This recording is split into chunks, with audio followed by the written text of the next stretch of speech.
6 o'clock. Good evening. At this time, we will reconvene into our open session, and we need certification of resolution of compliance. Madam Chair, I'd like to make a motion.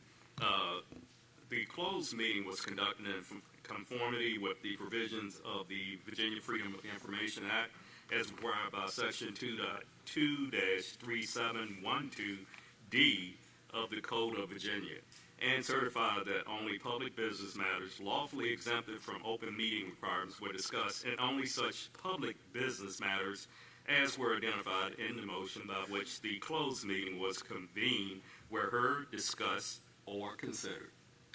Okay, you've heard that at this time. I second that motion. We have a motion and a second on the floor. What's your vote?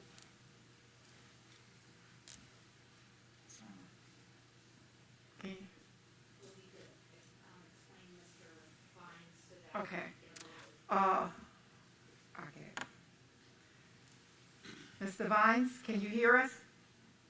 Yes, I can. I voted. Okay, we need a verbal vote. Well, Mr. Vines didn't get to vote because he wasn't even in closed session with us, right?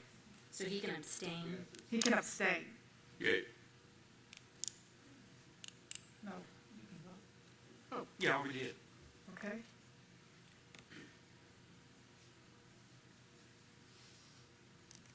Okay, so we're going to have to retake the vote. So, Mr. Vines, are you abstaining from the certification of closed session?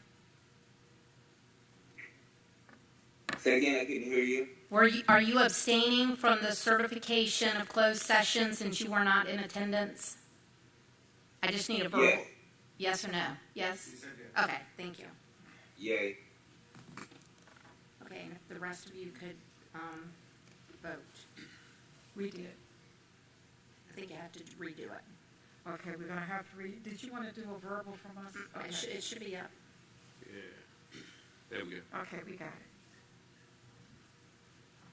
Okay, thank you.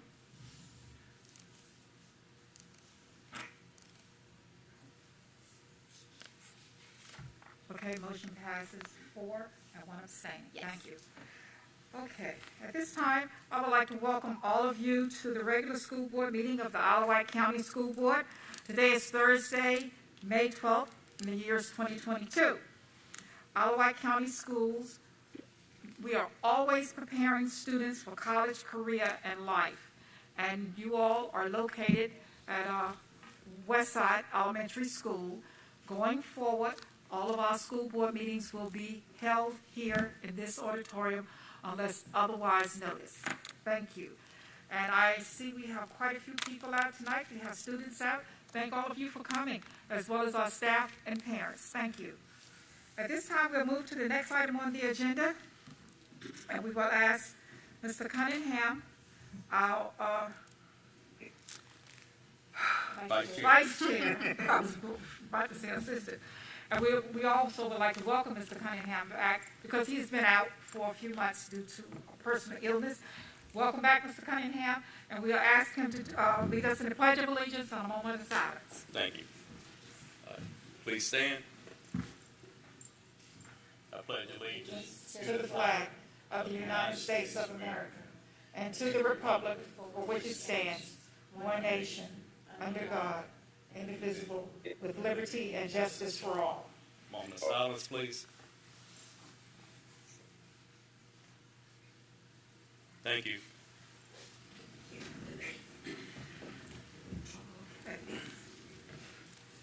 Okay. At this time, we will ask Mr. David Elliott to come forward for our Wight address. Good evening, Mr. Elliott.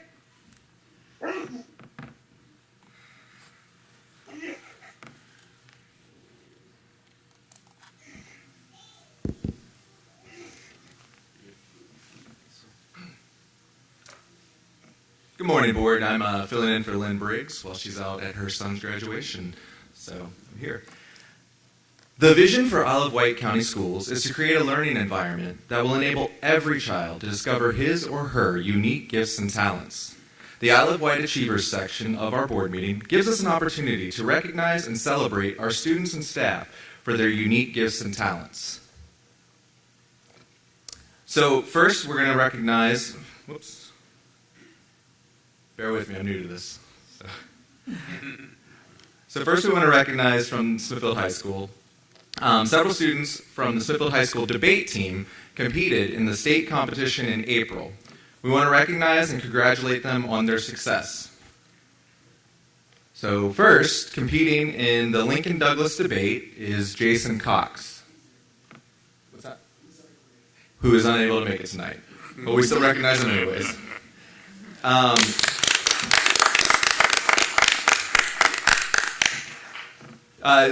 Competing in the Student Congress debate, we have Ian Atkins,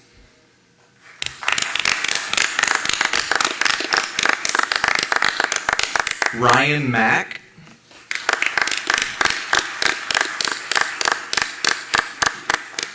Vincent Nee,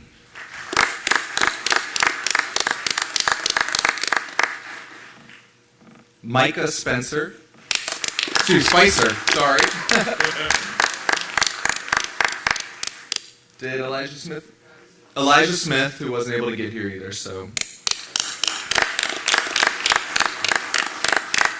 And these wonderful group placed second in the state, so. All right. Competing in a policy debate, Cameron Barrett,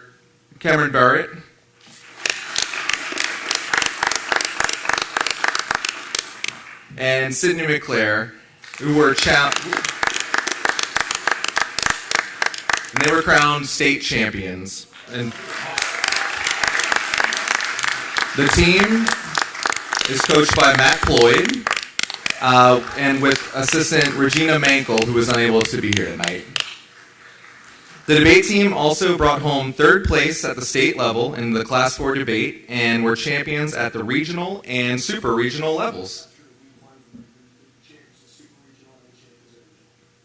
They were champions at the regional and super regional levels. First place.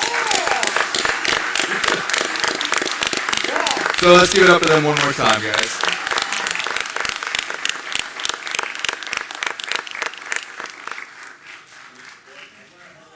Hold up, picture time. If we have parents in the audience that would like to take pictures, you can come up at this time. Come on, stand up, boys, so they can get our pictures. Put your pants down with your sexy face. Hold your breath.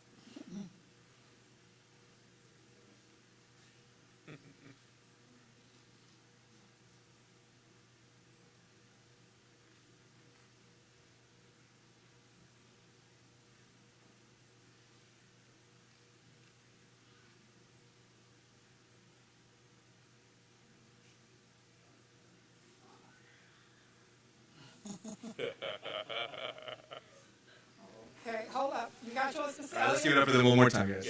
Okay.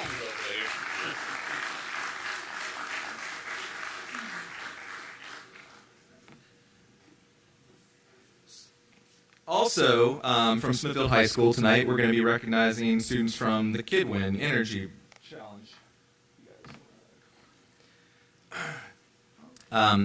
The Smithfield High School Engineering 3 and 4 KidWin Renewable Energy Challenge Solar Team had a successful showing at the State KidWin Solar Challenge.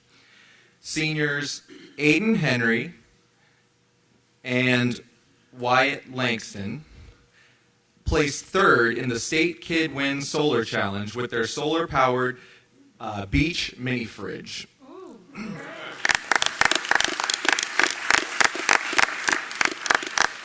They also placed second in the Solar Structure Challenge and the People's Choice Award for the team Cool Possums, consisting of Aiden Henry and Wyatt Langston. The team actually, the team actually submitted their name, the Cool Possums, as part of their state entry. However, due to a bit of a sloppy C, they officially became the Tool Possums at the state level. They are coached by Heather Greer and Adam Shipman. Congratulations, guys. All right.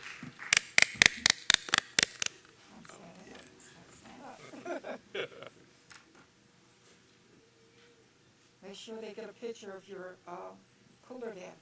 Oh, he's got it. Pull my mask down. Mr. Elliott, will you take another picture? I have my mask on.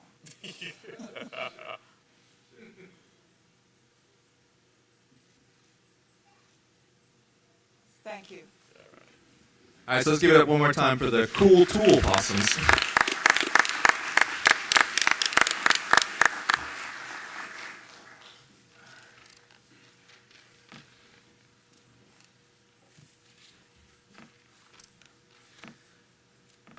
From October through May, the school board recognizes a senior each month for both Windsor and Smithfield high schools. In addition to being honored at the board meeting, they will receive a $500 scholarship through the generous donations of our business partners.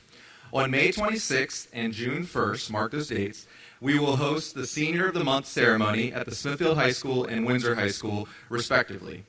At the event, each senior will honor an educator who has made a significant impact on their life, and it is a wonderful ceremony and opportunity to celebrate the seniors and educators. And it really is a great event, so if you guys can make it out, definitely come and enjoy it. So, from Windsor High School, we'll be recognizing Miss Jayla Green. Jayla, do you want to come on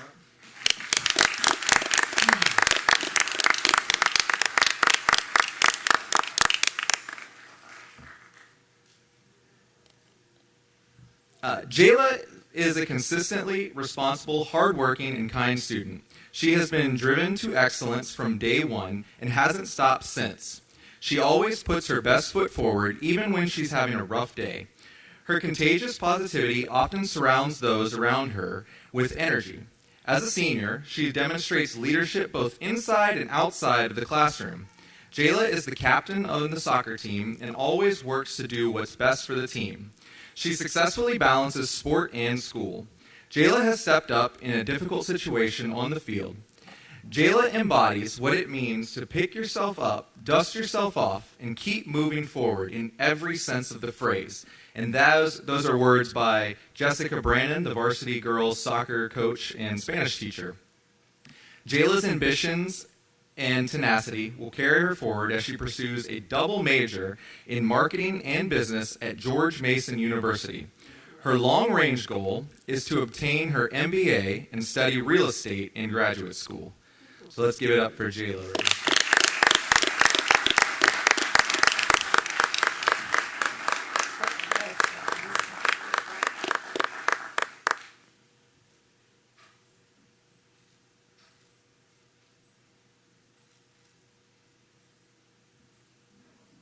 You can come up. Yeah, I was going to say, you can get closer.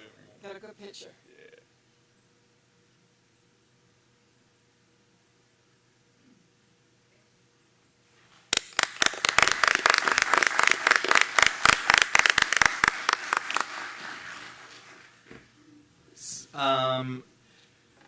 Is Dakota Smith here? Dakota? No? Okay, so Dakota Smith was unable to be here tonight, but we'll recognize her anyways. The Senior of the Month for May for Smithfield High School is Dakota Smith. Dakota is president of the Beta Club, where her organizational skills and responsible nature have served her and the club well. She is able to arrange multiple community service activities each month to fit the needs of the club that has more than 200 members, the largest club at Smithfield High School. She also follows up to ensure that enough members are participating in events and that the club communications is up to date each week so that members are aware of events. She successfully manages a team of 11 other officers and has been able to increase the volunteer opportunities and participation by more than 300% since her last year, simply due to her communication efforts. In May, Dakota took charge to organize induction ceremonies, not only for the 9th grade members, but also planned a 10th grade induction ceremony as well, because the sophomore members were not able to have a ceremony last year due to COVID protocols. Organizing the ceremony involves numerous details, including sending out invitations, arranging the location, and ensuring materials are set up, taken down, and she is doing this twice. She is dedicated to making Beta a successful club and modeling the club ideals and demonstrating character and leadership. Dakota is a compassionate, responsible, and achievement-focused. Because her work through the Beta Club involves community service, she is able to model commitment for younger members lead by example. She is a phenomenal young woman who dedicates 100% to exceeding expectations, and those words were by Julie Ng, the Beta Club sponsor and English teacher. Dakota will be attending the Berklee College of Music, where her major course of study will be songwriting. So let's hear it for Dakota, even though she's not here tonight.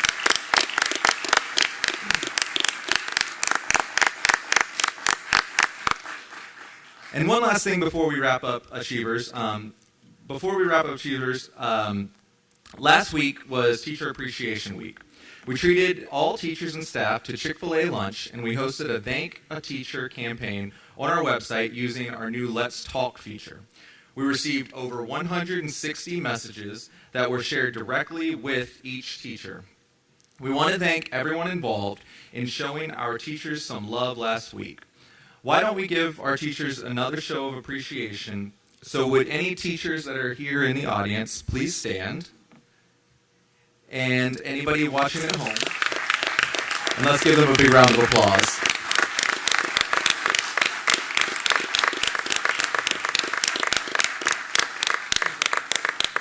Thank you to you all and all the teachers at home and in our county and all across the world for everything you guys do. So this concludes the Achievers for May. Congratulations once again to all who were recognized, and thank you to their families and friends who came out tonight to support them. Thank you, Ms. Elliott. Okay. Next thing on our agenda, we're going to have a special presentation from Smithfield Middle School. And they're going to coming forward to demonstrate. I don't know if they're going to demonstrate, but they're going to tell us about their drone project. Are they here? Yeah. Okay.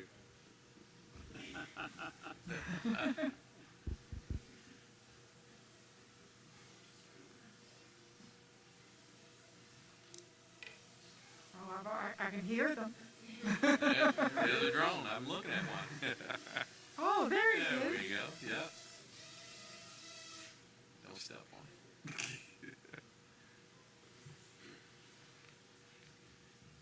Oh, look at all these little.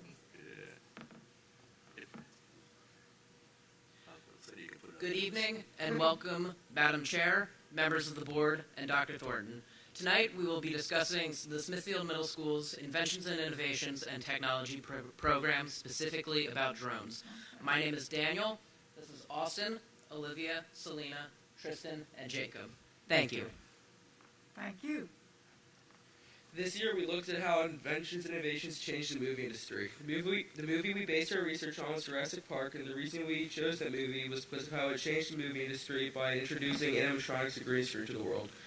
For our project, we made our own Jurassic Park gates and dinosaurs using the Vex robots. We can have our own materials for the animation portion, where we remade a scene from the movie using stop motion, which has led us to our current subject of emerging technology with the drones. For our project, we chose to film with drones to film a tour of the middle school for new students. The reason we chose to film with drones over more conventional methods of filming is because drones allow steady shots compared to many handheld cameras. They are also, in many cases, significantly less expensive. This project has been teaching students how drones can be used in the film industry. Drones, specifically in the film industry, can achieve many impressive and otherwise expensive shots that helicopters or cranes were once needed for. Because of this, they can also do many shots that are in large crowds that would not be able to be achieved easily because of the size of many cameras. This is the importance and powers that drones hold in the film industry. Thank you. For this project, we first researched how drones had changed the movie industry forever. Then we went to research the safety on drones, like where and when to fly them. This led us to start flying our own drones and getting familiar with them. No, if she could step Closer to the mic. closer to the mic so we please. can hear you. We didn't want. Thank you. For this project, we researched how drones had changed the movie industry forever. Then we researched the safety on drones, like where and when to fly them. This led us to start flying our own drones and getting familiar with them, like flying them through hoops and different obstacle courses. Then we started our final project. For our project, we worked on a tour of Smithfield Middle School. We had many iterations because of the battery, Wi-Fi, and crashing. Once we managed to get all of our footage, we put it all together on Canva. One of our partners was the editor, while the other worked on the brochure. Once we put all of it together, we decided on which video to show. Here's an example of our tour.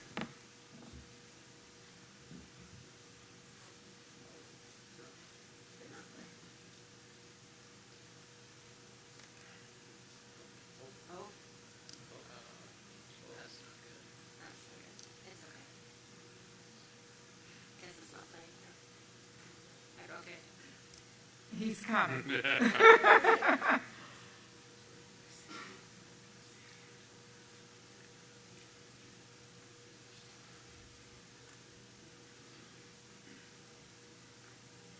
It's on YouTube. I see.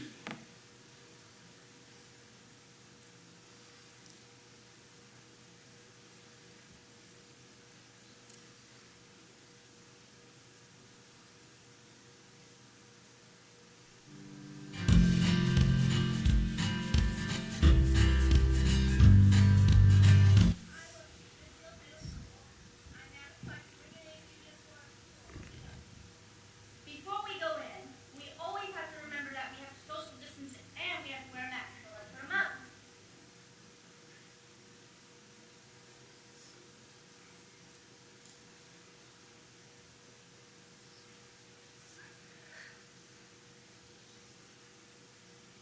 Is that the little robot? Okay.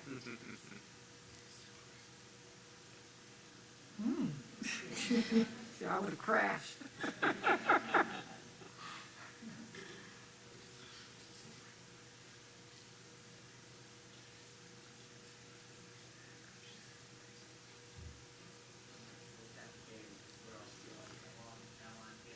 Yes, I'm going to show you the way to the auditorium and the rules in the auditorium.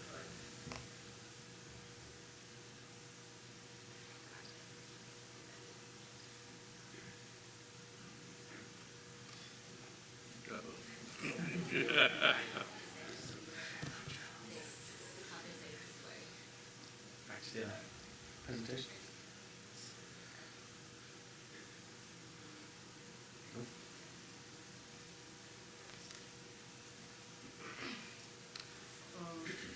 Good evening.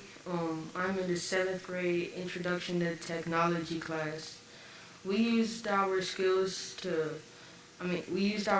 for the 8th grade Inventions and Innovations class. For our project, we focused on drones in agriculture.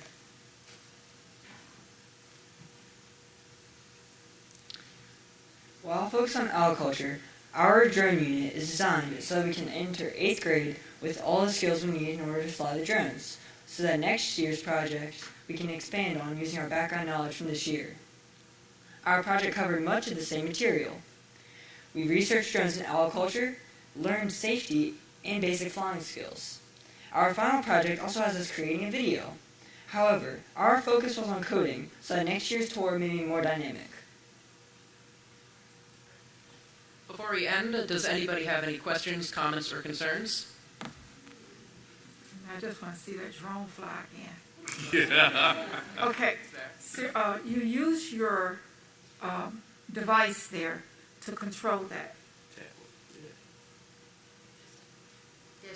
Yes, we do. Okay, thank you. All right, that's very important because I'm glad to see that that device is being used for the reason and the purpose that we thought it would be.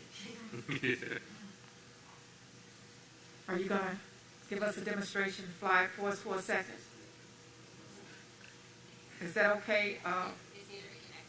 It's not connected? Okay. Well, if you can't do it, don't worry about it. We saw it earlier when you came up here. Yeah. Might need to be charged. That's okay. That's fine. Well, it will fly because we saw that earlier. No.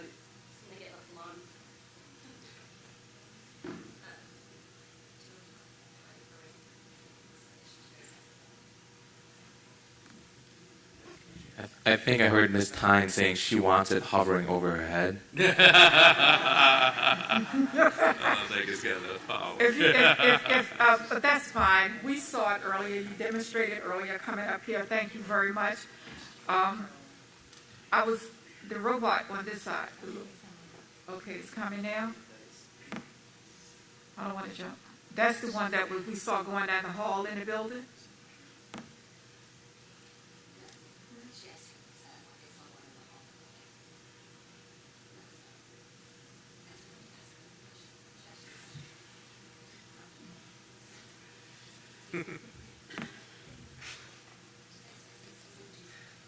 Excuse me, what did you say? No, when we saw the video up there, I saw where you had something coming down the hall, and at one point it came to a divider in the door, and it just went out, it went around, and I said, oh, I would have crashed. I was wondering if that was your little robot there. Oh, no, that was Okay. the drone. Okay. That was the drone. Well, the drone would have been gone with me. But I would like to thank all of you for coming up. You're doing an excellent job, because here we are. Up here, we couldn't do that. We don't even have the scientific minds to do those things, okay? We would need your assistance to do it. And I see where you all have been working very hard along with your advisor, your teacher. Thank you very much. Continue to do what you're doing. And just like you said earlier, that you're going to build on that to go forward in the future. Thank you.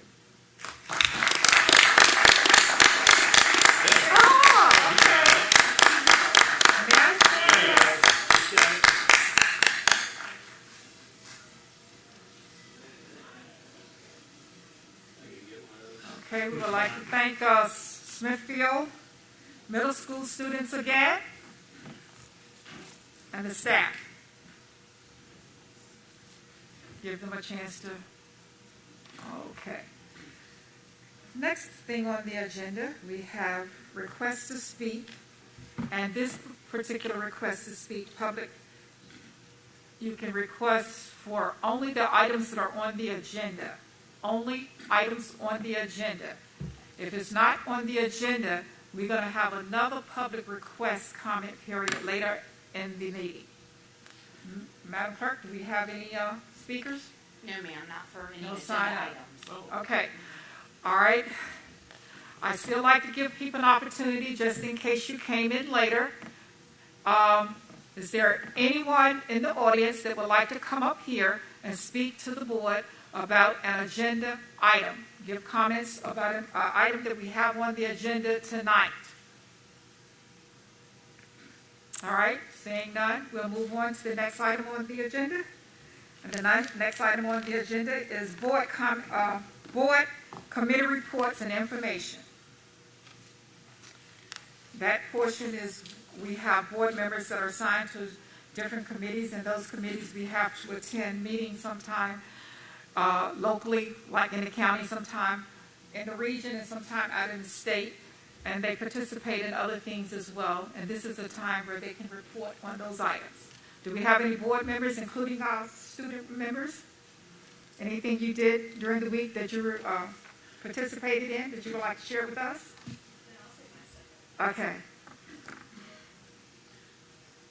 Madam Chair, next week we do have a CTE Advisory Committee meeting on Tuesday, but last weekend I went to the Middle Resolution Education Summit, and there I was able to hear some updates on the governor's education priorities and have a chance to talk to Mrs. Elizabeth Schultz. She's the Assistant Superintendent of Public Instruction. So there's a lot of excitement, a lot of things going to be coming down over the next 6 months or so. A couple of things were showcased, some good resources, including, I was told, is we've got one citizen in Isle of Wight who wants to put Bibles in the classroom through Bibles in the Classroom nonprofit organization. So we may be seeing that in the near future. Okay. Thank you. Thank you, Mr. Collick. Any other board members? There was a special education advisory meeting, but it was just about the extended school year, but that was just about it. There wasn't anything else. Okay. And myself, I really didn't have anything went on in the last month. We had a lot of meetings that everybody was open to, but coming up for the remaining of this month and next month is going to be very, very active. As you all know, the most important thing that we look forward to, all of us look forward to, is graduation, the commencement of Windsor High School students and Smithfield High School students, and that will take place this year, June the 10th. And we're going to be over at Liberty Live Church in Hampton on Big Bethel Road. Windsor High School will be 10 o'clock in the morning, and Smithfield High School will be 2 o'clock in the afternoon on June the 10th. And if you're a family member, or even if you're just a guest or staff, get with staff at Smithfield High School or staff at Windsor High School, and if they have extra invites, you can get an invite to come. Thank you very much. At this time, we'll move on to the next item on the agenda, and that is financial reports. We have Dr. Christopher Coleman. Madam Chair, school board members, Dr. Thornton, may present the April financial reports. First, what you'll have in front of you is the check registry summary for April. Now, there's 5 items that I actually wanted to point out. First being the Apple computers, the Box Modular, SHI, Jeff Rogers, and K-12 Insight. Now, these 5 items all were larger ticket items that I wanted to make sure that you actually seen. If you had any questions concerning those items, I wanted to ensure that I have those answers. With the Apple computer is the MacBooks and iPads that we're all familiar with. The Box Modular was the Transportation Department, the annex, the headquarters for the Transportation Department. The SHI was, of course, the Microsoft license renewal. And the Smithfield High School Patient Care Technician Program was the classroom renovation. And, of course, the K-12 Insight was the software. Any questions concerning the large ticket items? No. On the check. Dr. Coleman, I do have one question. On the MacBooks and the iPads, how long do we expect those to last? One student gets an iPad or a MacBook. How long do we expect that particular one to last? All right, I'm going to refer back to Mr. Cooper to talk about that. Good evening, Madam Chair, Board, Mr. Collick. So a MacBook's life cycle right now, we're running about 8 years. And an iPad, these are the first replacements since Dr. Thornton's been here. So what is that, about 6 or 7 years? That's about how long those last. Perfect, thank you. Yes, sir. Thank you, Mr. Cooper. Are there any other questions concerning the large ticket items? Check register. Are there any questions? Okay. Next, I want to bring up the financial summary. Right now, we're at 83.1% of the, excluding the grant projects, of course, 83.1% of the budget. That is right in the median between the last 2 years. Same period last year was 80%, and in FY20 was 83.7. So we're right in the middle. We're right on time with the budget.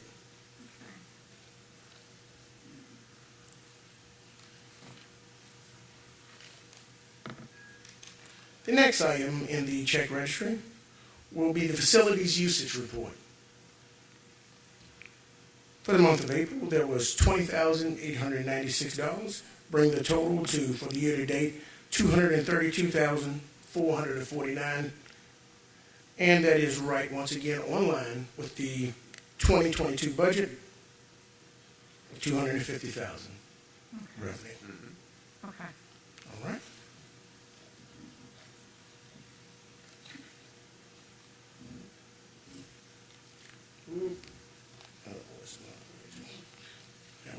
Now that will conclude 14.1 April financial reports.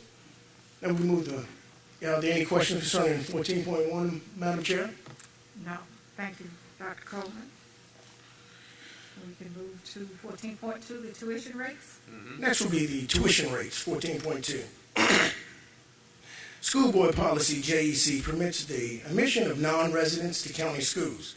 Such students are charged tuition in accordance with the provisions of Section 22.1-5.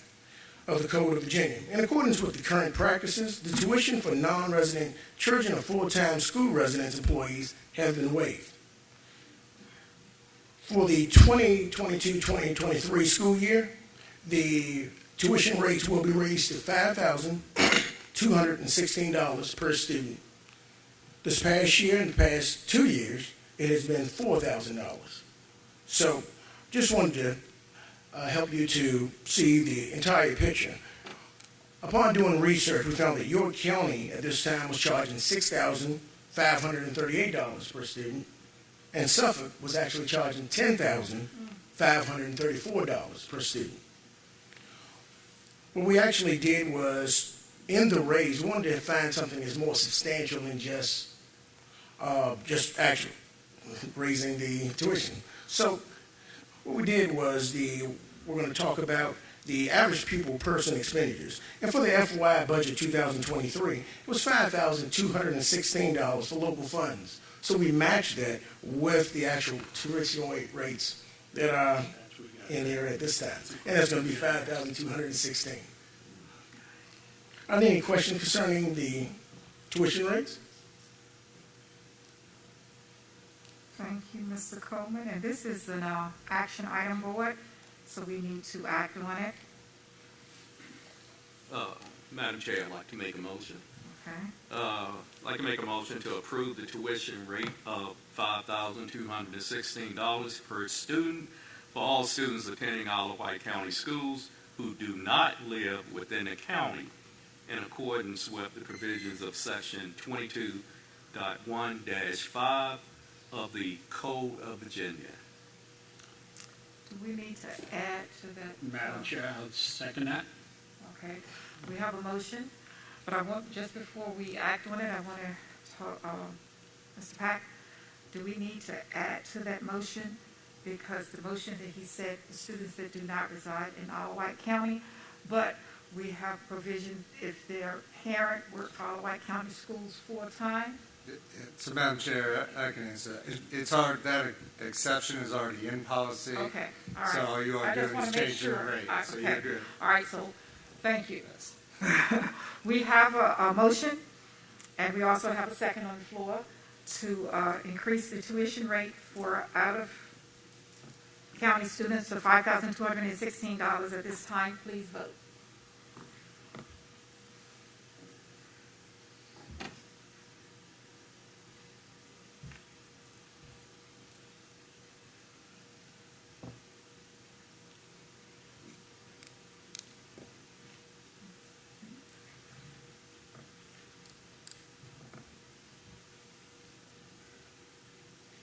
Mr. Collard, did yours come off the vote?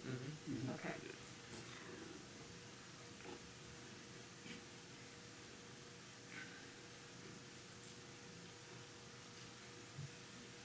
Is Mr. Vine still with us? Yes. He voted, okay.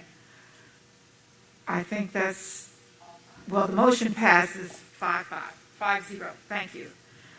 Okay, next item on the agenda, we have 14.3, per pupil expenditure.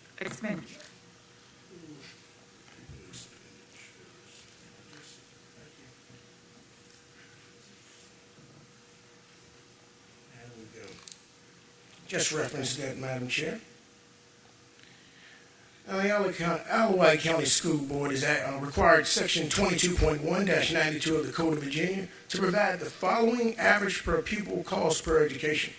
As I read earlier, the local funds will be $5,216, which we actually have raised the tuition to. State funding will be $6,389. Sales tax and use tax, $1,384. Federal funds, $1,157. To the total per pupil, $14,147.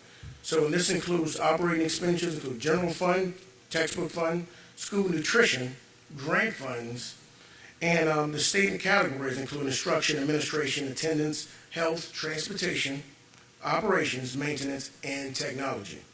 Debt service is actually not included. Okay. All right. Any questions? All right, we'll move on to item 14.4, pay scale, Item 14. 2022, 2023. Madam Chair, the teacher pay scale for the 22-23 school year has an average raise of 5% across the board. This is across all the steps, and this is an action item for tonight to actually take effect. So it's 5% across all of the steps, and it's already been implemented, and you have back in front of you. Okay. All right, you've heard the report. Any discussion from Mr. Coleman at this time about that? It is an action item, so we need a motion on that. Madam Chair, I'd like to make a motion to approve and implement the tax, pay scale, and payroll calendar beginning July 1st, 2022 for the 2022 through 2023 school year. Okay. Madam Chair, I'll second that. We have a motion and a second on the floor to approve the pay scale for the 2022-2023 school year for our Wight County School staff. At this time, if you have no discussion on that, we will vote.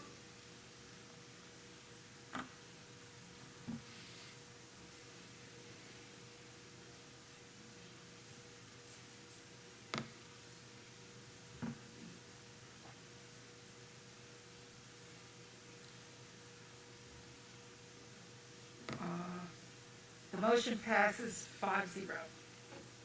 Thank you. Next item on the agenda, we have health insurance. Yes, Health Madam insurance Chair. rates for the 2022-2023 school year. Madam Chair, today I have with me Sam Irby. He's with the Innovative Insurance Group. I'm asking him to come up here, and we're going to go through this presentation together. Now, I would like to say that we currently have 2 plans that are PPOs. Next year, we'll add 2 HMO options, giving our employees 4 choices next year. So it'll be 4 choices instead of 2 choices. And Mr. Irby is going to actually go through this in more detail. Good evening, Mr. Irvin. How Irving or Irwin? It is Irby.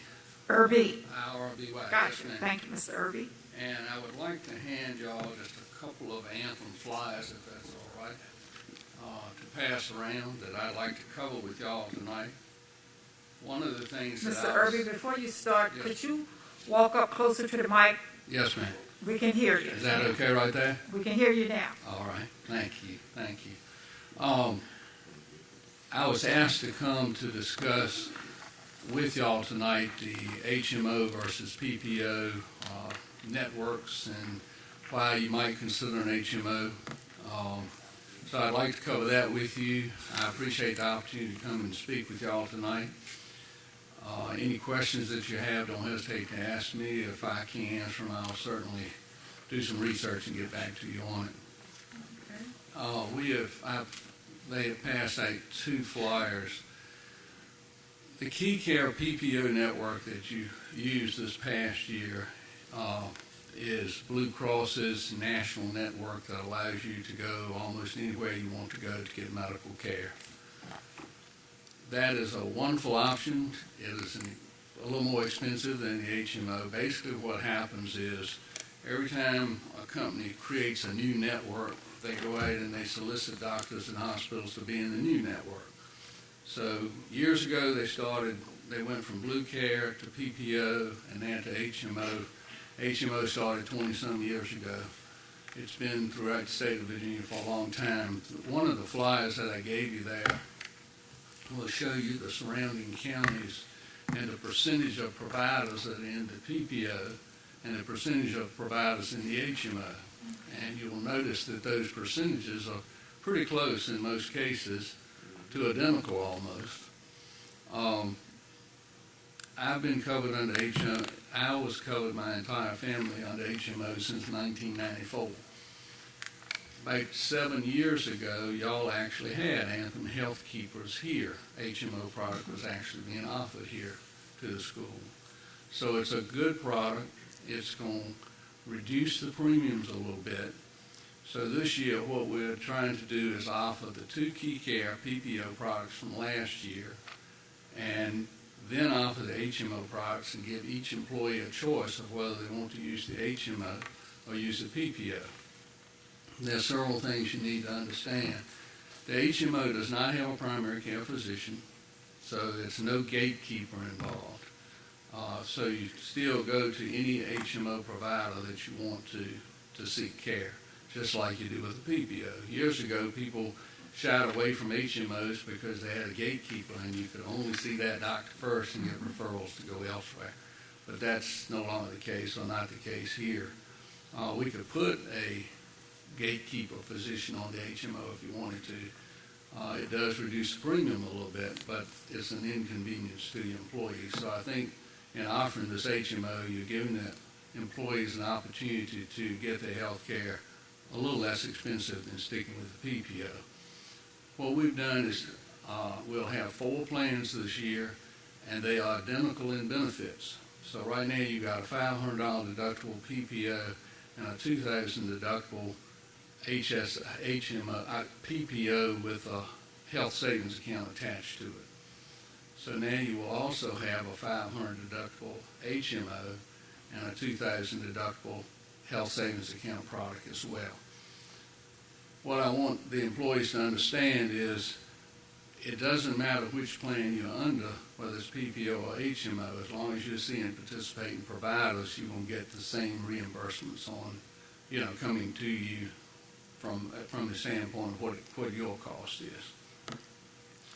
Our agency will come down sometime next week to do your open enrollments for you. We've got everything electronic for open enrollment, so we'll do a rollout sometime next week, and then we'll come down and go to each location, try to educate any employees, help employees get signed up, so anybody that wants help will have somebody they can come and sit down personally and talk to them and get an idea of what they need to do. The other flyer that I gave you was something that you might want to put out on your web. It will tell you how to find a provider in the HMO. So that is something that the employees could look up and maybe start checking their providers. I would encourage everyone to check all of your providers and be sure they're in the HMO before you select the HMO, because once you select the HMO for July 1, you're tied into it until next July 1. So let's be sure your providers are in there. Anybody that has trouble with that can call our agency on the telephone. Cheryl has our number, Chris has our number, so they can call us and ask questions, and we'll be happy to help them with that. Okay? Questions? I just want to, one question, Mr. Irby. I just want to clarify. You said for the, one was 5,000, the other one was 25,000, 2,500. Was that HMO or PPO? Okay. You have a $500 deductible PPO currently. 500 currently. Yes, ma'am, and you'll also have a 500 HMO starting July 1, and you have a 2,000 deductible PPO currently, and you will have a 2,000 deductible HMO starting July 1. And that 2,000 deductible is your health savings account. It's the qualified high deductible health plan with a health savings account, so that you can use that money tax-free to pay your medical bills with. Okay, so I understand.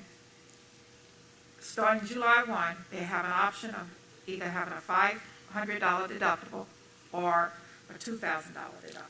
Yes, ma'am. Okay, thank you. And they can pick either network product they want. Whatever works for them. HMO or the PPO. Okay. For a number of years now, Blue Cross has worked on contracts with providers that if they want to be in the PPO, they have to be in the HMO, and that's why those percentages on that blue and white sheet that you have are so close together. Okay. So Madam Chair and board members, this was in response to last month, if you remember, we showed a slight increase in all the different levels of plans. That's if we had stuck with only that PPO option. And so we went back to Mr. Irby and ran numbers so employees could actually see some reduction if they decided to choose an HMO, if it fits them. If their providers are there, it makes sense, and they can make that choice and pay less. Yeah. And I also would like to say, I'm not saying that because I'm a board member up here, but I have been looking at a lot of bills because most of you know I have changed my age. I've actually reached 65, so I've been looking at a lot of things. And none of them are saying 500 or 2,000. They're saying any 3,000 and up. So this is a good plan here. That's all I'm going to say. I've been looking at them. This is a very good plan because when I start seeing $5,000, I have to pay $5,000 out of pocket. So. Right. Well, if you need some help, just let me know. I'll be happy to take it. That won't work. There you go. I can help you drill down into where you might want to be right now. I don't mind telling you, age-wise, I understand what you're going through. Have to make a lot of decisions before due date. It really is, yes, ma'am. Thank you very much. Are there any questions for Mr. Irby at this time? All right, Mr. Irby, thank you for coming out. Thank you. Appreciate it. We appreciate it as well.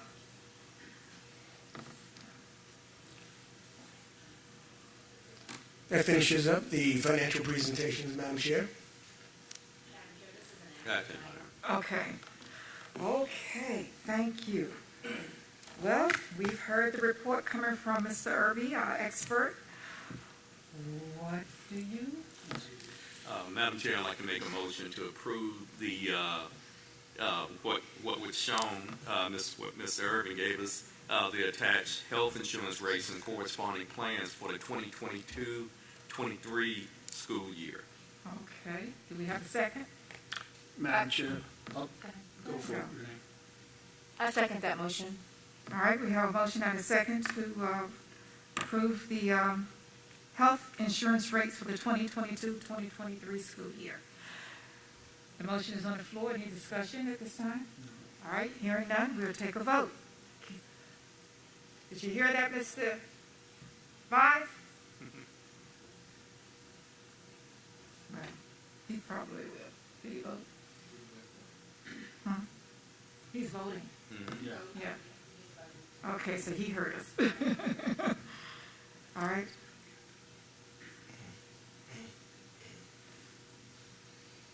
All right, the motion passes and the vote is unanimous. Thank you, 5-0. I keep saying 5-5. Okay, thank you, Dr. Coleman and Mr. Irby, if you're still here, thank you very much. All right, the next item on the agenda, we'll move to support services. Mr. Christensen, Mr. Todd Christensen. Good evening, Madam Chair, members of the board, Dr. Thornton, Mr. Cunningham. Very good to see you back tonight, sir. Thank you. I'd like to provide a support services and operations update at this time. So first things first, I wanted to highlight some work that's been done here recently with the Smithfield High School lockers. They've been replaced in both the boys and the girls' locker rooms.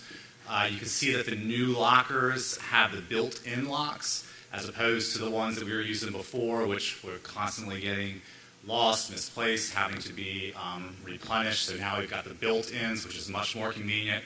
They're also much larger than the ones we had before. And this actually is going to lead to more security. If you walked into one of those locker rooms before these lockers, what you would see are some bags that were on the ground. That's because they couldn't fit the bags into the lockers that existed there before. Now we've got the big ones. People can put their belongings, the bags in the lockers, keep them more secure.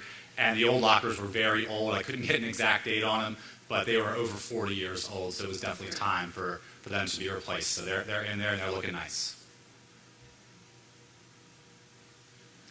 Next up, I did want to give everyone an update on the Smithfield High School stadium lights. So we had a malfunction in the part of the lights. Multiple sections did go out. So with the status of those lights being out, you couldn't play night games there. There just wasn't enough light on parts of the field. And after we diagnosed the problem, it was determined that it was actually caused by a line that's running underground that needs to be repaired. So in the meantime, we've got senior night tonight. Playoff games are upcoming, so we said we need solutions now. So what we did is we got some temporary portable lights in. Those are there lighting the other half of the field.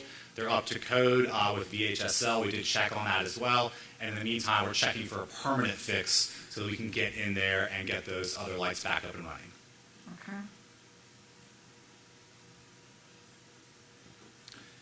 I also wanted to highlight something that's recently been installed at the Smithfield High School Field House. So this actually came to us from a member of the community. They spoke to us about, hey, I went to change my child during one of the games and found that there was no changing station. And as a father to a 2-year-old and a 6-month-old, I can certainly empathize with that. If those don't exist, you do your best in the back of the car or whatever you have to do. So based off the feedback from the community, we were able to get this one installed in the family restroom out there at the field house. So it's ready to be used if we do have any families out at the games that are there at the stadium. And while you're on that, Mrs. Walker, a parent that was coming out to some of the sports events, she actually emailed some of the board members. And thank you all for attending to that immediately, because honestly I thought it was probably something we would have to do over the summer. But thank you very much for attending to that. Yes, ma'am. And thank you, Ms. Walker, if you're listening, for bringing it to our attention. Yes. So we did hear earlier from Mr. Elliott that last week was Teacher Appreciation Week. It's also was School Lunch Hero Day. That was something that we went around with our Chartwell's representatives, who's the company that facilitates our food services. We recognized our food service employees on that day. We had food, and you can see some of them wearing capes and just really celebrating our food service workers. So I just wanted to give a big shout out to them with all the hard work they're doing. Like everybody else, COVID has been very difficult for that industry, but they've really come through for us and provided for our families and kids, so we're really appreciative of all their efforts. Thank you. Yes. Additionally, it was School Nurse Day, and that was actually just yesterday. So our school nurse supervisor was able to go make the rounds to the schools and provide flowers and T-shirts for our school nurses. Obviously, with everything that's been going on, we've been leaning very heavily on our school nurses to keep us safe, and so we definitely wanted to highlight their efforts and say how much we appreciate them as well.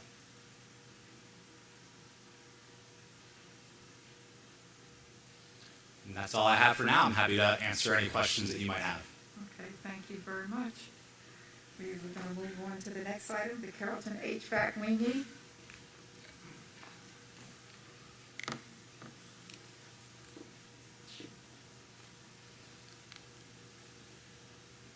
Item number 15.2.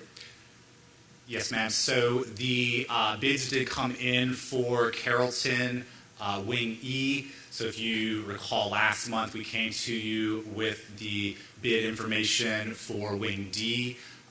The Wing E bid we were able to get out in an expedited fashion, and the bids did come back in. It was actually the same company that was awarded the Wing D bid came in as the lowest bidder for Wing E. So the goal is to get them in over the summer and be able to complete both of those wings at the same time over the summer. So at this time, we were hoping that you would consider a motion to move forward with that company for Wing E. Okay, I just want to ask you, do you have the information in front of you, the name of the company? I know you gave it to us last month, but if you just can repeat it again. Yes, ma'am. The name of the company is Retrofit. Retrofit. Retro, okay, thank you. This is an action item. So, oh, the cost. Yes, it's done. Do you have the cost in front of you for Wing E? For Wing E. I apologize, ma'am. I thought it was going to be up on the board, so I don't want to go off of memory here. Okay, no problem. I've got it right here. I just wanted to verify. So just to verify, it is $356,700. Yeah. Yes, sir. That's correct. All right. Just wanted to verify before I make the motion. We just want, the reason we like to hear it from you is so the public can hear it as well. Yep. We'll have it in front of us, but they can't hear. They don't Yes, see it, and they don't see it, and if we don't say anything, they can't hear it. That's all. So I know you were saying, oh, it's understood, it's right there in front of you. I just couldn't remember the number off the top of my head. I didn't want to tell you something incorrect. Okay. All right, so we need a motion. Madam Chair, I'd like to make a motion to approve replacing the mechanical piping in Wing E at Carrollton Elementary School through Retrofit Services Incorporated with a cost of $356,700. Okay. You have the motion. Madam Do you Chair, have I'll a second that. We have a motion and a second on the floor to replace Wing E at Carrollton Elementary piping. At this time, if you don't have any more discussion about that, we will take a vote.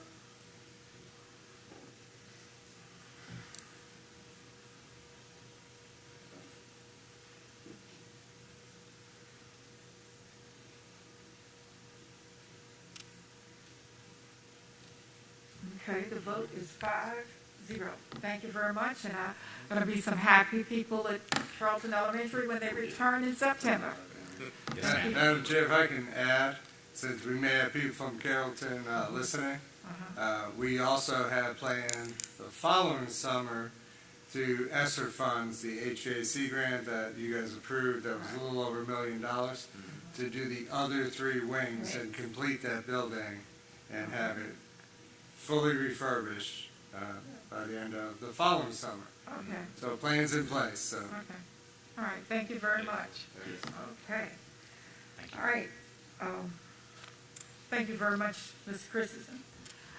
At this time, we'll move on to the next item, and that will be Dr. Coleman again, the new Hardy Elementary updates. Yes, ma'am, Madam Chair. A community member did come up to me, they approached me, and they asked that I didn't talk as much as I normally do during the video. They said they wanted to actually see the video without hearing me talk. So I'm still going to point out some things, but at the same time, I'm going to make sure that I don't talk as much.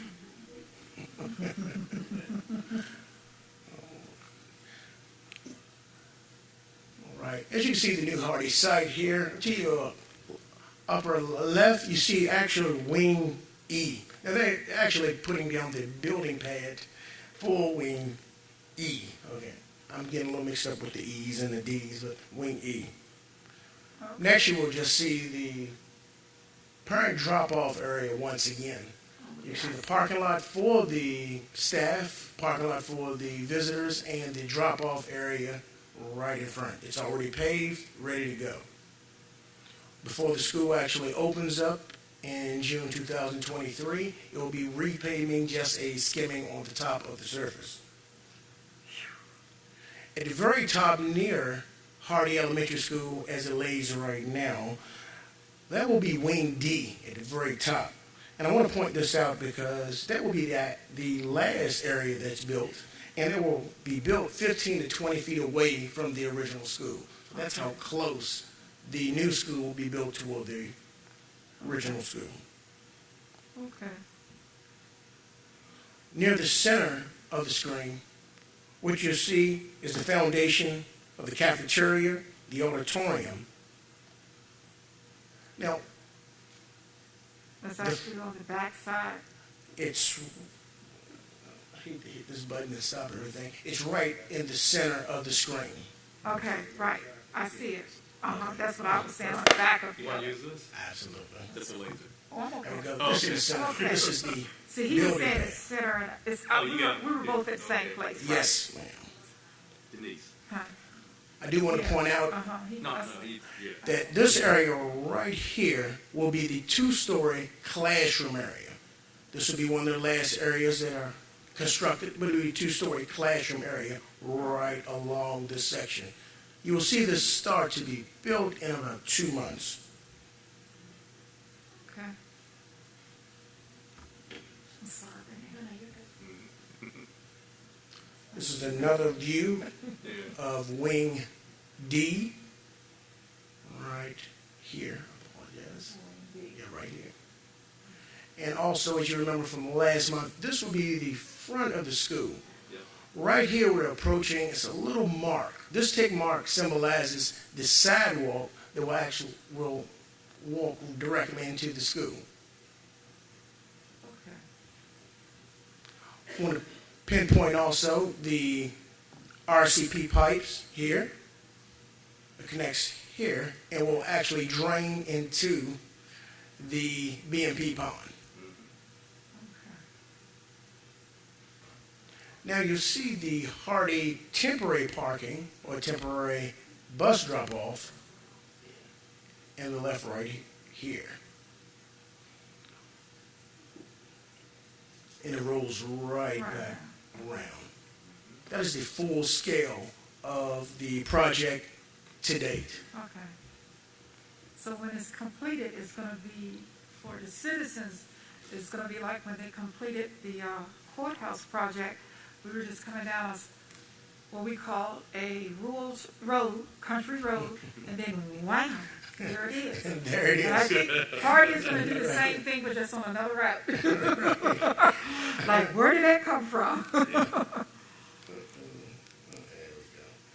And Madam Chair, I did want to take the time out to point out the exact location of the cafeteria will be right here. The exact location of the auditorium on this side.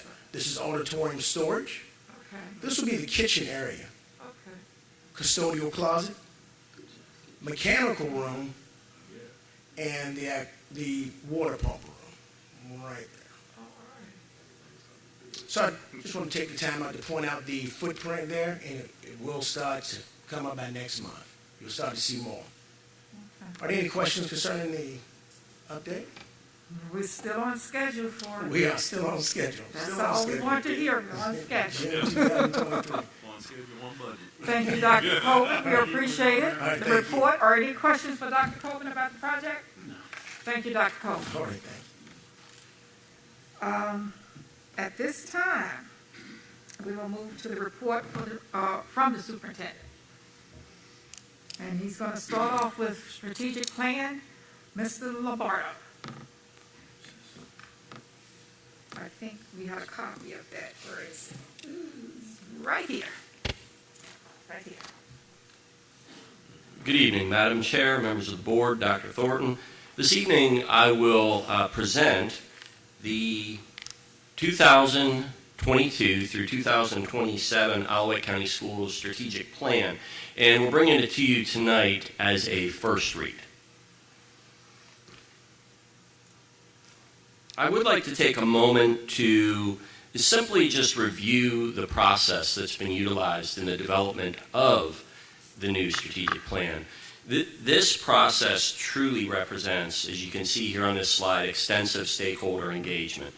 We've had parents, students, teachers, support staff, administrators, community members, and really even beyond that, we had university partners, business partners involved as well throughout the process.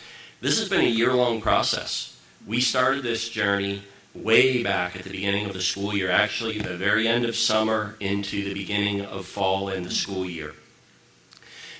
One of the goals at the very beginning was that we would go through this process, and in the end, we would have a strategic plan that was truly co-authored by the community and all of our stakeholder groups. And I think we're very proud as a community and as a group to arrive at that with our draft strategic plan that you have as a first read.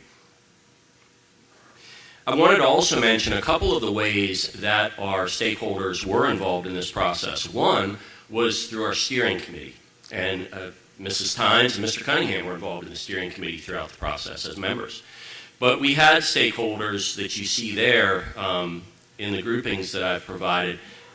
They were the members of the steering committee, and they had a very clear charge to really set the focus areas that the strategic plan would turn into goals.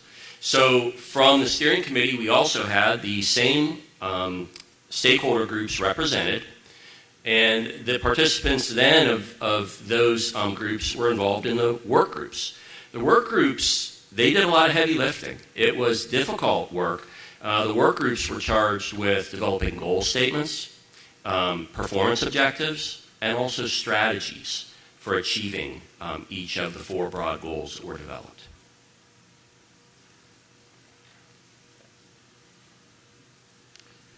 So once the steering committee and the work groups had gone through multiple sessions throughout the year, and we arrived at a draft strategic plan document, the next vital step in this process, of course, was feedback from the broader community.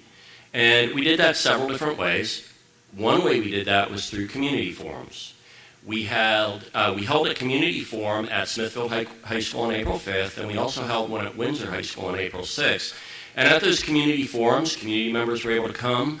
They participated in table groups with protocols. They unpacked the draft strategic plan and provided rich feedback.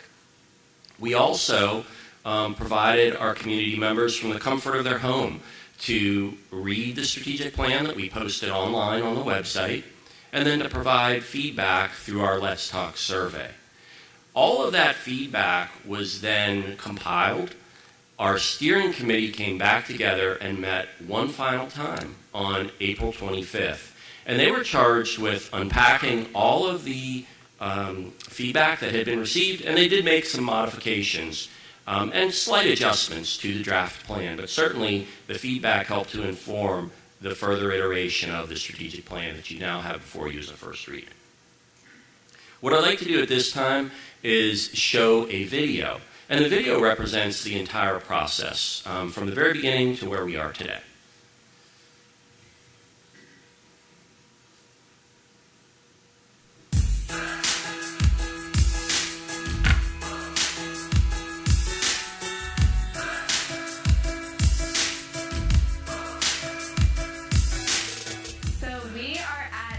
Strategic Planning Committee meeting, our first one. So today we kind of broke down what our strategic plan was and kind of brainstormed some new ideas on what we wanted to see in our new one and the focuses that we wanted to make. So basically what we're doing is we're sitting down to create our educational plan for the next 5 years for the school system.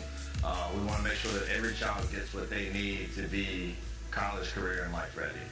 It's super important to have a steering committee like this because not only does it involve educators, but it involves non-educators as well. And our goal in having these meetings is to talk about not only where we see as educators where the school system should go, but where the community wants to see education go for our Wight County. We're really looking at data, specifically our Wight County Schools data from the division's perspective in comparison to the state. Of course, those things that allow us to be accredited according to Virginia Department of Education. But we're also looking at what are those community things that we need to do to possibly reach more of our students. What does the climate look like in our classroom? What additional supports do we need for our teachers? And how can we ensure that we're continuing to recruit, hire, and sustain quality and qualified teachers within our school division? We cannot have a one-size-fits-all plan. Our plan needs to be for all students, and that plan needs to be flexible. Students need to have high expectations, but different expectations based on their abilities. Our next step needs to be setting goals. What do we expect to see accomplished in our county? And so now our goal is to say, okay, we see what we've done, and now how can it be better? How can we make sure that we are reaching all students?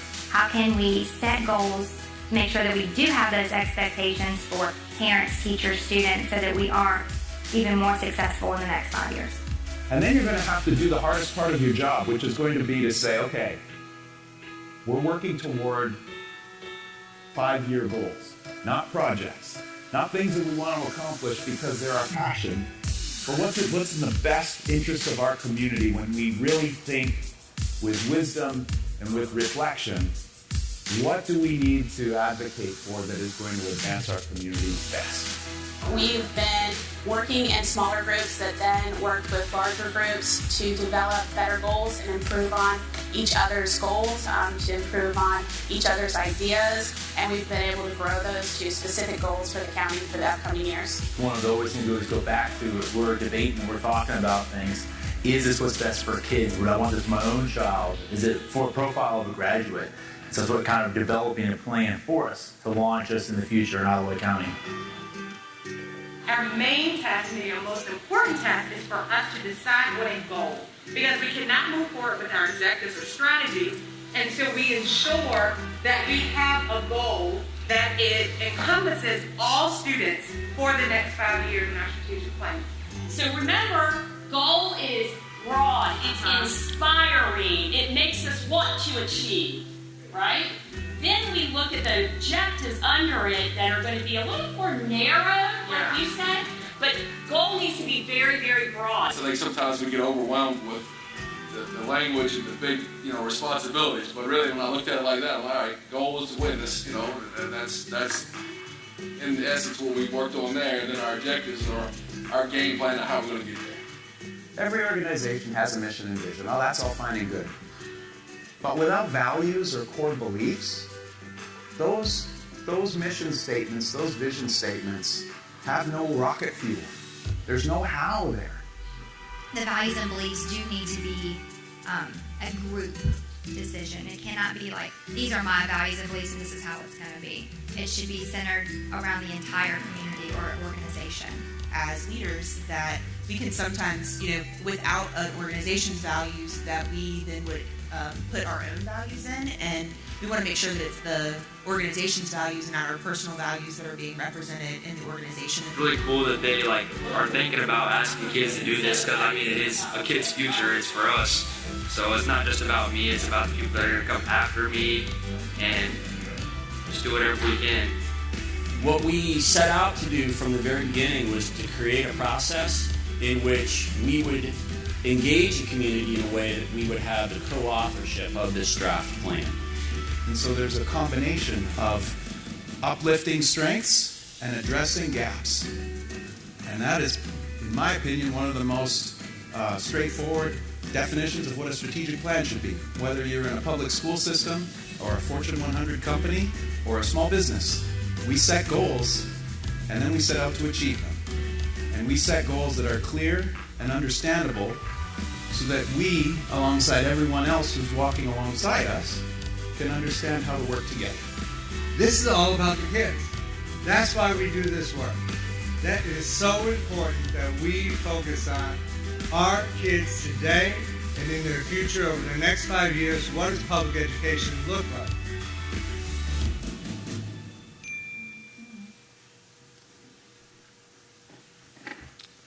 So I think the video does a nice job of kind of, again, going through that year-long process and bringing us to the point that we are here tonight for our first read. I did want to remind the board that we do have just a few remaining steps in this process. Of course, tonight is an important one, the first read. We will come back on May 18th next week for a public hearing. Another opportunity for any community members to come out, provide additional feedback, which may inform further adjustments to the plan. And then, of course, we have June 9th. We will bring the strategic plan to you as an action item. And with that, I'd be happy to answer any questions that you might have. I don't have a question, Mr. Lombardo, but I want to say something at this time, even for my colleagues here. I can remember the first day we met in Smithfield Center, and we were there, and I said to myself, hey, this is something that we have to take on. And it's, like students will say, this is going to be hard, okay? And I'm looking around in the room, and I'm looking at all these people, educators, parents, students, everyone. And I said, we can do this. Now, a few people, that we started out with the first day, I don't know if they continued with us to the end, but they participated the first day.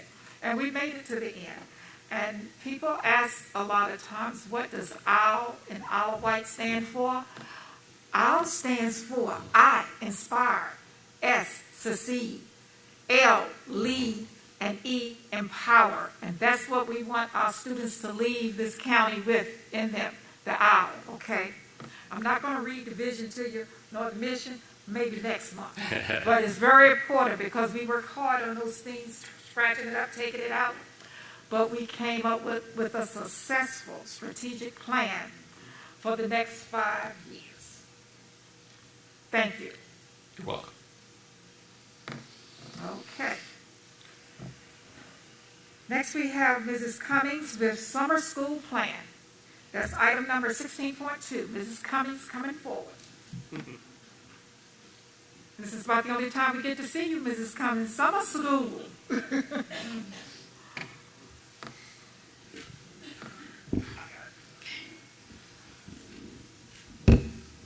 Thank you. Good evening, Ms. Chairman, members of the school board, and Dr. Thornton. My name's Laura Cummings. I'm one of the instructional coordinators at the central office, and I coordinate our 21-22 summer school program for our K-8 students. We had two major objectives this summer, and that is to provide students with additional time and instructional opportunities to recover learning loss experienced through the pandemic. We still have great needs there. And also to develop a sense of belonging and self-confidence that will cultivate self-awareness and leadership skills within those students. Just to give you the basics of our summer school program, we hold our summer schools program annually at Windsor Elementary School. This year we will start on July 5th, go to the 21st, and that is Monday through Thursdays. Our students will be attending from 9 a.m. to 2 p.m. We provide them with transportation, either door-to-door or with hubs. Breakfast and lunch will be provided to all students for free, and it is our goal to serve about 180 students, and like I mentioned before, it's 4 grades, kindergarten through 8th grade. Our administrative staff this summer is going to be Lisa White from Carrollton, Wayne Briggs from Smithfield High School. We have 3 summer interns, Monica Bowles from Windsor High, Brittany Cage from Hardy Elementary, Tiffany Jefferson is also from Hardy Elementary, and we also just added a 4th intern today. All of those people will be administrative staff supporting those 180 students. In addition to our staff, we have 12 regular classroom teachers. We will have 2 reading interventionists. We will have an English language learning teacher so that we are specifically inviting some of our English language learners to provide them additional time just learning the basics of the English language. And we, of course, will have a site nurse for the whole entire program. Program highlights, we basically focus on math and reading instruction interventions during our program. Our reading teachers will be pushing into classrooms for 2 sessions for each teacher twice weekly. We will also be incorporating the Emerging Leaders Program themes into our program for our 3rd through 8th grade students this year. And as I mentioned before, we will have our EL instruction. Those students will be pulled out of their regular, for 45 minutes, they'll be pulled out of their regular English class to go to specific EL, to receive specific EL instruction.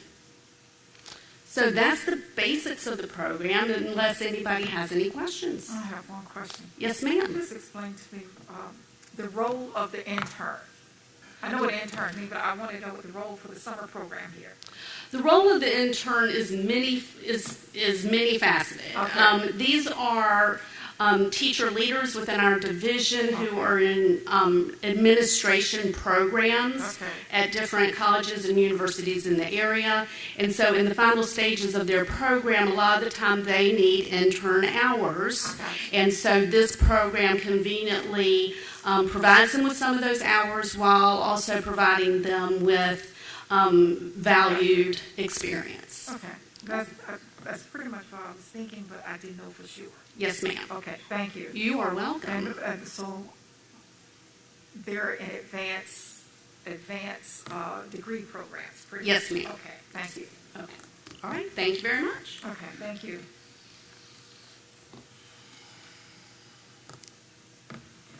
Okay.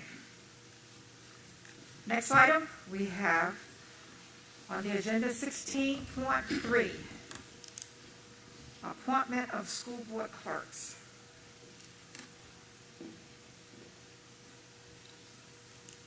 So, Madam Chair, I recommend Jessica Whitlow to be the school board clerk starting July 1. Okay. You have, you've heard the recommendation coming from Dr. Thornton, the superintendent. What are your wishes on that? Madam Chair, I'd like to make a motion to appoint Mrs. Jessica Whitlow as the school board clerk effective July 1st, 2022 through December 31st, 2022. Okay. Go for it. I second that motion. All right, we have a motion and a second to appoint Ms. Jessica Whitlow as the school board clerk effective July 1st, 2022 through December 31st, 2022. And if some of you are questioning why it's so short, because as of January 1st, we have to reorganize every year anyway, the board as well as the clerks. So the term will end the last day of December. Okay? Did you all vote? All right. The vote is 5-0. Thank you very much. The motion passes. The next item we have the appointment of school board deputy clerk, and we will hear recommendations from Dr. Thornton again. Yes. Madam Chair and board members, I recommend Ms. Tammy Pasqua as the school board deputy clerk. Is it going to be Tammy? Tammy Pasqua. Okay. You want to spell the last name for us? P-A-S-C-A-U-C-U-A.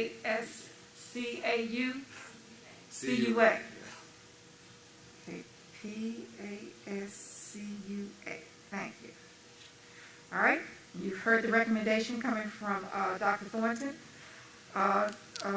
He recommends Ms. Tammy Pasqua. Madam Chair, I'd like to make a motion to appoint Mrs. Tammy Pasqua as the school board deputy clerk effective July 1st, 2022 through December 31st, 2022. Okay, we have a motion. Second. Second. Oh, we heard a second from Mr. Vines. Okay. You got it. Okay, if you can't see Mr. Vines, he's with us virtually today due to illness. Okay, we have a motion. Please vote.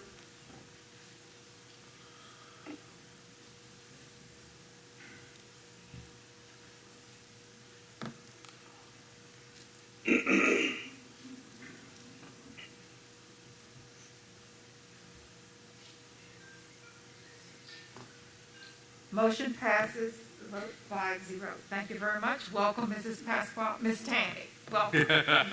Okay. All right. And while we're still there, I would like to thank Mrs. Ruitt for all of the years that she has spent with us in the position as board clerk. Tracy, thank you very much. Yes.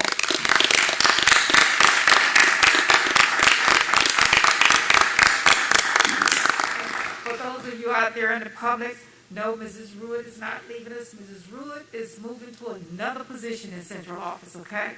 So, Mrs. Ruitt, we'll still get to see you. And you can come and visit us at our board meeting sometime if you get home. Okay, thank you very much. We're moving on to the action on closed session items. We have personnel report, and we had student reports on 4 students. I think they were exchange students for the next school year. Did I miss anything? That's it.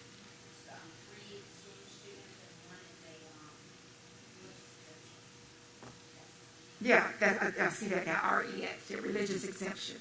So we got 3 exchange students, 1 religious exemption, and we also have personnel report. Action items. Okay, Madam Chair, I'd like to make a motion to approve the, the personnel report and approve the 3 exchange students and 1 religious exemption. No, we're going to have to take those separate. Do we have to do them separate? Okay. So do the personnel report. All right, first. all right, let me change that to, Madam Chair, I'd like to make a motion to approve the personnel report and the addendum. And the addendum. And the roster. And the roster. I second that motion. We have a motion and a second to approve the personnel report, addendum, and the roster for the rosters for the next school year. Yep. Okay? No questions? No discussion? Vote. Can you wrap the 3 exchange students in one motion? Okay, that'll work.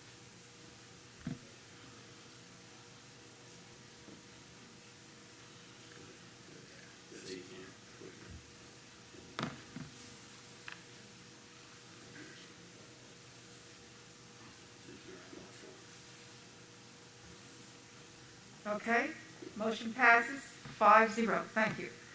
And now we will take action on exchange student 222301. And that student will be coming to Smithfield High School for the school year 2022-2023. Okay. Madam Chair, I'd like to make a motion to approve exchange student 222301, 222302, and 222303 to attend Smithfield High School for the 2022-2023 school year. Okay. I second that motion. All right, we have a motion and a second to approve the exchange students 222-301, 222-302, 222-303 that will be attending Smithfield High School for the school year 2022-2023. Please vote.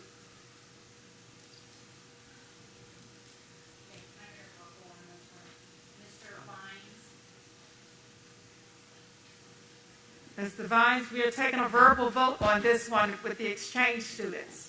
Mr. Vines, can I get a verbal vote from you? Yay. Thank you. Ms. Dial? Yay. Ms. Tynes? Yay. Mr. Cunningham? Yay. And Mr. Collins? Yay. Thank you. Okay. Next item we have religious exemption. Yes. I guess that student 2201? Yes. Okay. May 2201. Madam Chair, I'd like to make a motion to excuse the exemption. the religious exemption 2201 from compulsory attendance requirements. Okay, and that's May 2201. Okay. Okay. We have a motion. Do we hear a second? Second. We have a motion and a second to exempt, religious exempt student May 2201. At this time, please vote.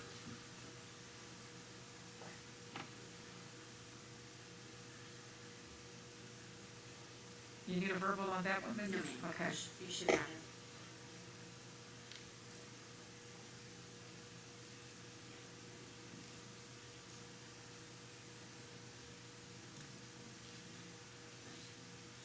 Nothing coming up? Nope. Not No. yet. Spinning on my end. We can do a verbal. Okay. Mr. Vines, can I get a verbal for the religious exemption? Mr. Vines? Yay. He got it. Ms. Yeah. Dial? Yay. Ms. Tynes? Yay. Mr. Cunningham? Yay. And Mr. Collins? Yay. Thank you. Thank you. The vote passes 5-0. Okay. All right, next item on the agenda, adoption of consent agenda. That's meeting minutes, donations, field trips, financials. That's an action item.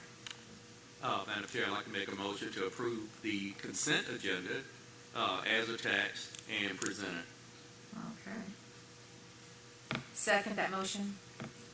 All right, we have a motion on the table, and I did want to let you all know that the field trip will be engineering and cosmetology students from the CTE programs.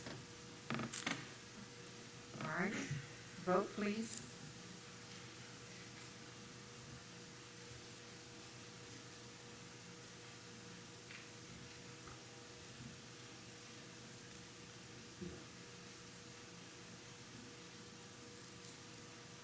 Okay, the vote is 5-0, motion passes. Thank you. Okay. Next we have on the agenda, item number 19, policy updates and revisions. First readings. Who's going to cover that, Dr. Thornton? I guess I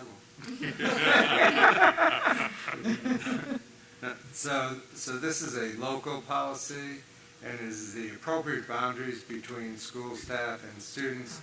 And this is actually a recommendation from our attorney, Mr. Pack. So if you have any questions or you'd like to clarify.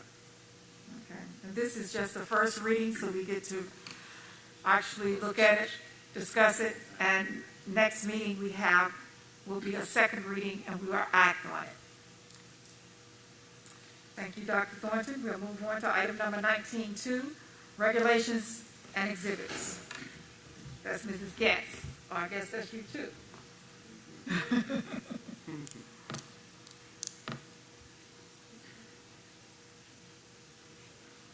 Okay, so these were regulations and exhibits that are in our normal 5-year review.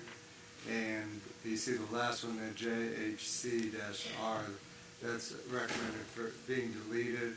It's really obsolete with what we have at this point. Okay. All And right. that's information only.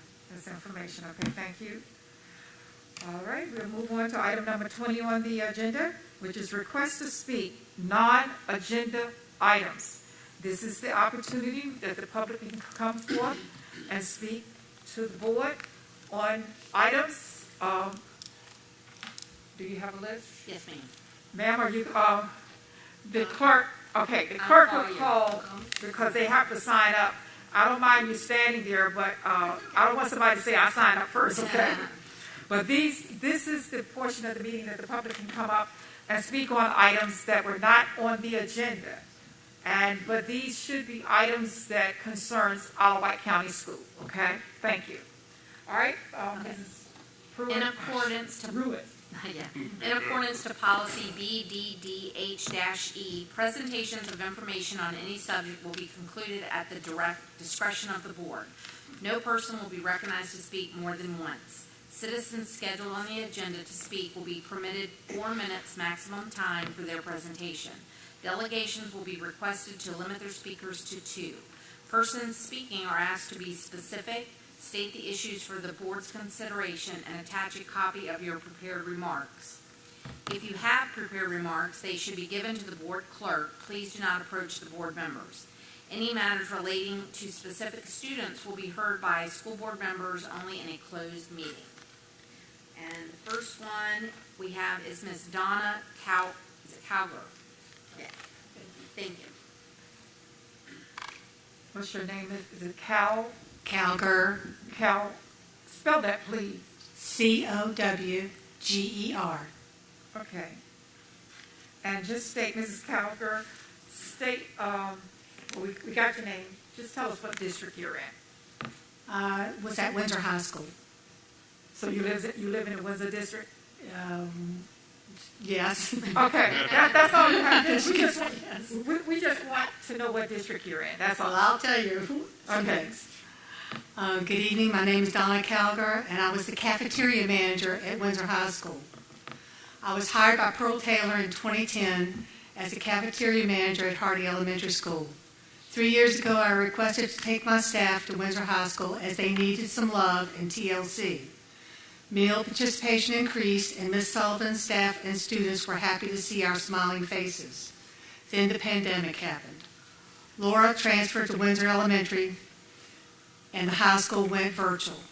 When the restrictions lifted, I returned to Windsor High School, but Laura was kept at Windsor Elementary. Was told that no one wanted to work with Donna and Laura. Why? Because we had great work ethic, was friendly to the students, didn't sit around gossiping. I never understood that. Problems started for Laura, which were never resolved, and she left food service to become a wonderful IA at Westside Elementary Special Needs class. The summer of 2021 was when my problems started. My principal called me and said she was told that I was not sure if I was returning this school year and that I hadn't even taken the Safe Serve class that was required by Chartwell, even though my current certificate had another year before it was to expire. The class had not yet become available, and I had not indicated any such desire to retire. She was given inaccurate information. I did take the class and was one of 3 people out of 17 that passed. It has been stated that I barely passed.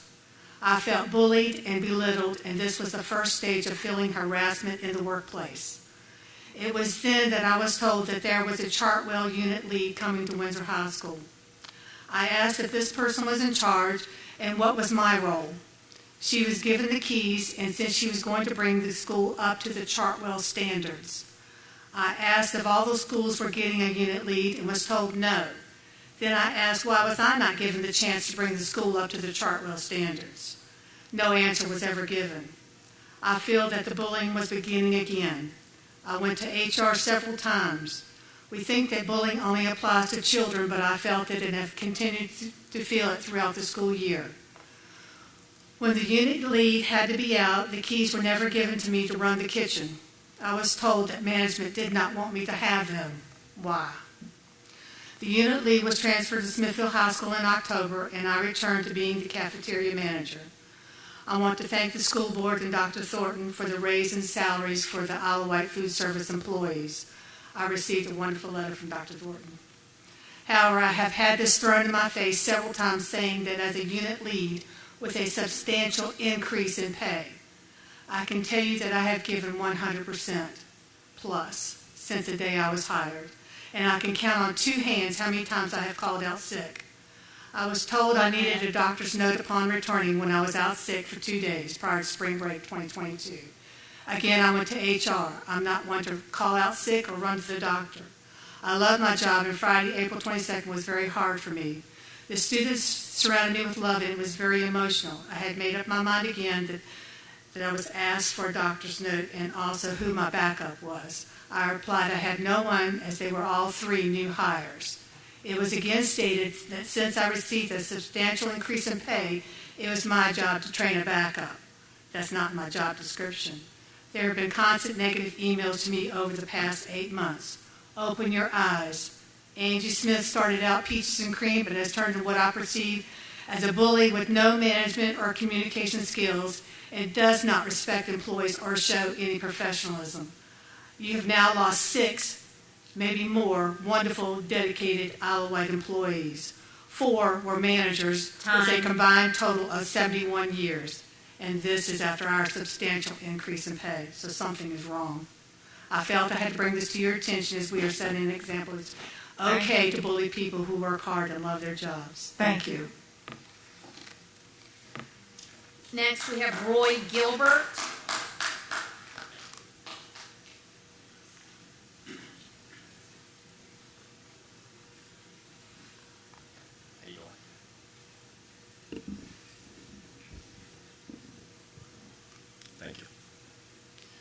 Good evening. My name is Roy Gilbert. I'm the defensive coordinator for the Smithfield High School JV football team, or better yet, I should say I was the defensive coordinator for the Smithfield High School JV football team.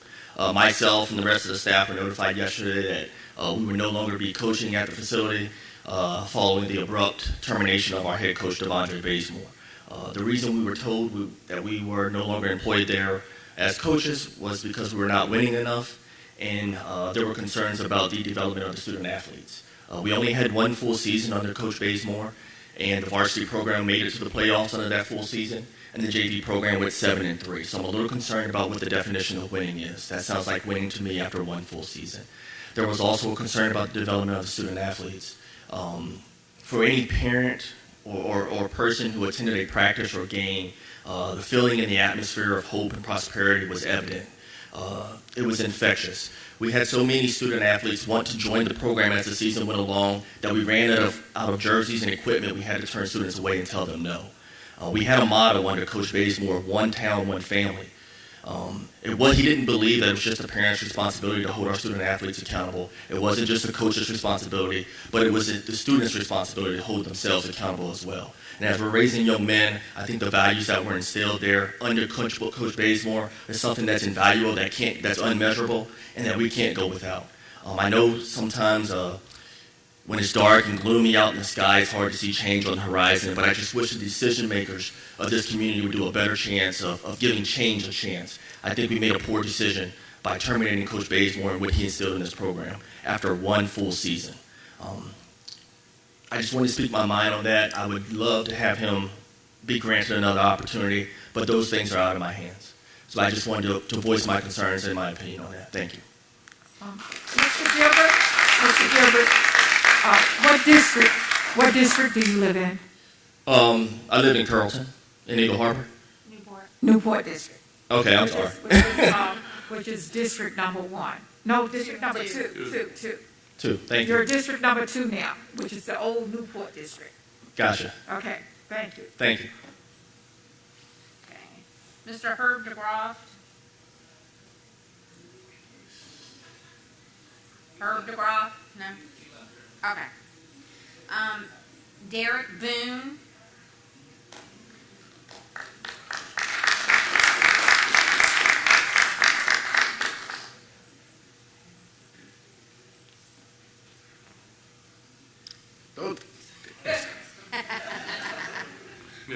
I'm reclaiming my time. Yes, I do want to Lord. Thanks, man. I'm Derek Boone. I guess District 2 for me too would be Newport. I live in Carrollton as well.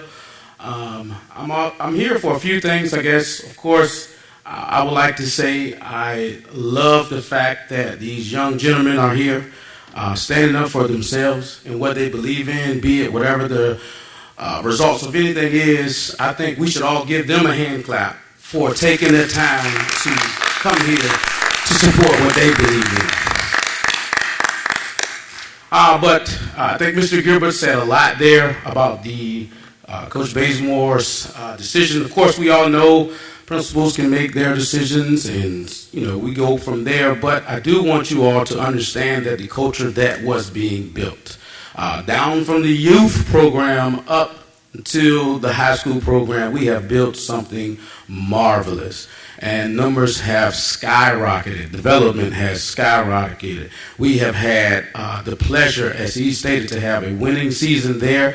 And if you don't know about the youth guys playing 14U, which would be JV, they're also winning right now and surprising the teams in the peninsula. With all that being said, I think we need to at least give those who are here who want the opportunity to continue that success to give their shot to continue to be on that staff. I don't know how that process goes. Mr. Gilbert, myself, and 2 other coaches that are here, which would be Coach Walton and Coach Boog, which is Coach Spratley. I think they all deserve another opportunity whenever that process goes through, so I hope they get that chance. As you can see, the kids are here for a reason. You can see that their love is here for a reason. You can see that they are being reached. For some reason, they are being reached. So whatever the problem was or whatever the issue was, I don't know, and I'm still unsure. But I hope that we can reconsider as we continue to go through the process for a new head coach. I also hope that we consider the grounds at the facilities. We're still, as you see while the lights, they have to be over 500 years old. And that field is not any younger. And those practice fields aren't any younger. So with this process, I see that we're removing a coach, but we have not upgraded the facilities that need to be upgraded. We have not given them a better playing field. We have not increased the things that have been bad for over centuries. But we feel that we need to remove someone from a position. I just hope that we can start to put into place the things that we need to have better here at the school. I love the new Hardy thing. I am waiting for the new West Side or the new middle school. That's going to be beautiful. It looked beautiful when I was here. And I'm in expectations for new things while we continue those things of success that are giving our student athletes an opportunity to believe in themselves and to be great. 1 minute. Thank you. But that's why I'm here. I think Mr. Gilbert said a lot of what I wanted to say. I appreciate the time that he's given. I appreciate everybody here. Dr. Thornton, I appreciate everything you've ever said or done for me as well. I just wanted to say that here while I have a microphone. Thank you to the school board for all that you guys always do, that you deal with from parents on down from peers. We appreciate it. Thank you for everything, and I hope you guys hear what we have to say today. Thank you. Thank you. And Mr. Tim Mallory.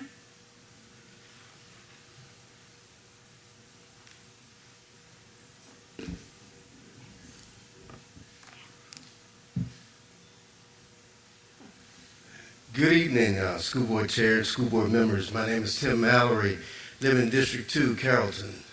It's kind of ironic. I didn't know Smithfield football team was going to be here today. I'm here to represent and a member of the Peninsula Football Officials Association, which is kind of Didn't know you guys will be here. I'm here to make an appeal to you and anyone that is watching this board meeting. Our organization provides highly dedicated, qualified officials to high school and middle school football programs in the region, to include our Wight schools. And yes, we are the referees. All sports nationwide have been on the decline over the number of officials over the last few years, even more since the pandemic. To tackle these challenges, we need your help. If you know anyone who is interested, please encourage them to visit our website at www.pfoafootball.org. We're actively preparing for the upcoming football season, as well as recruiting new officials.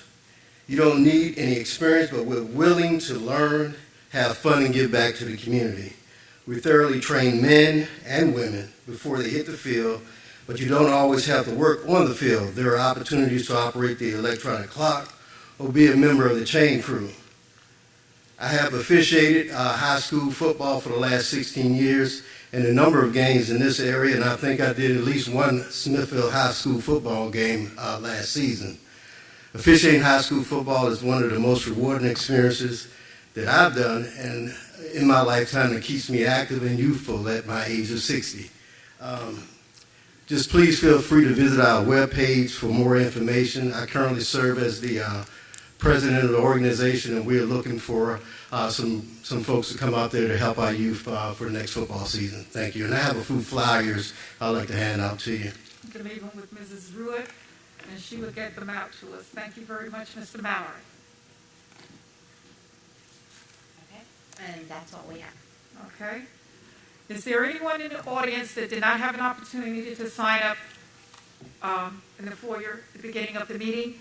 This is your opportunity now to come up if you would like to speak before the board on any comment considering our Wight County Schools, pertaining to our Wight County schools.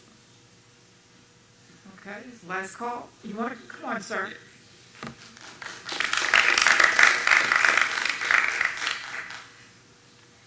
Just state your name and what district you live in.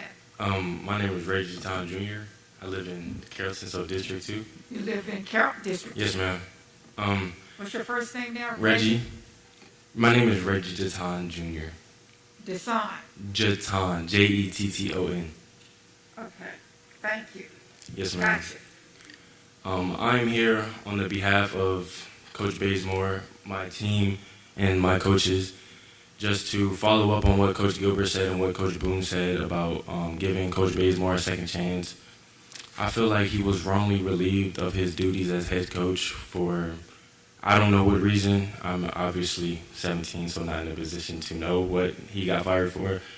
But I just feel like he was wrongfully relieved of his position because at the end of the day, he was more than just a coach to us. He was a mentor, a father figure, and a leader. If you were ever down or needed someone to talk to or needed something, Coach Bazemore was that guy. Just like the rest of the coaches, they just looked at us more than football players. They looked at us as family. And like Coach Bazemore's motto, one town, one family. Everybody that lives in Smithfield or in the area knows how important football is for us. Like, for example, the homecoming games or senior night. It's just like, I don't know, Smithfield is football. Football is Smithfield. And I just feel like whoever's decision it was, I just feel like we just hope that me and my teammates in the community, in the school, hope that the coaches are given a second chance. And we have the petition, and it had a lot of signatures last night in like a couple hours, like 700, something like that, to give Coach Bazemore a second chance and the other coaches. So I didn't really come up here with a script or anything, so I guess I'm done. But that's what I and my teammates want, and coaches want, and the community want. So thank you. Thank you, sir.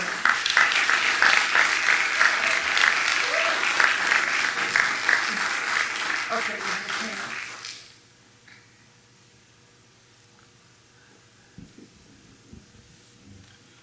Good evening. Good evening. My name is Portia Lee. I live in District 2. I'm here on behalf of the football team and Coach Bazemore and all the rest of the coaches. My son is not here today because he's a soccer player, but I'm here to stand up for him and the parents that won't stand up. Coach Bazemore was more than just a coach to these boys. He was a father. He was a mentor. He changed many of the young men's lives in this community that was going in the wrong direction. He has redirected these young men. He has built character, not just the fundamentals of football. I'm not understanding why he was relieved after having maybe 1.5 seasons because of the pandemic, but I think he was unfairly relieved from his duties. And I would like for you all to rethink what was decided. Thank you. Thank you.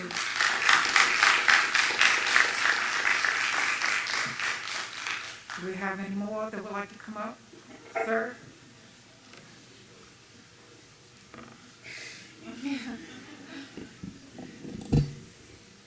Hey, my name is Tony Mabin Jr., and I'm here for... excuse me, what is your name, sir? Tony Mabin Jr.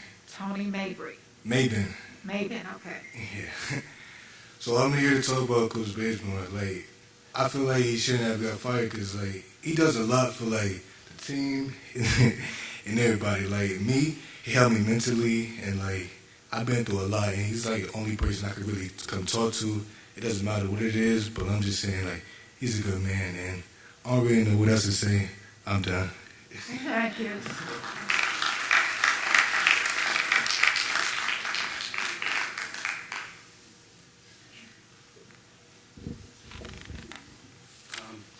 Thank you for allowing me to speak. My name is Chris Parker.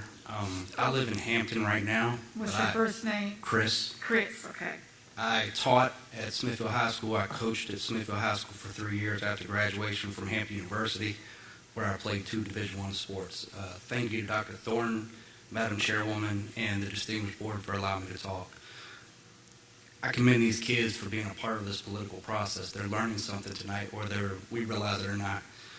Coach Bazemore had 1 year, 2 seasons, a COVID season during the spring, and a fall season. The fall season didn't turn out the way we liked it, I agree.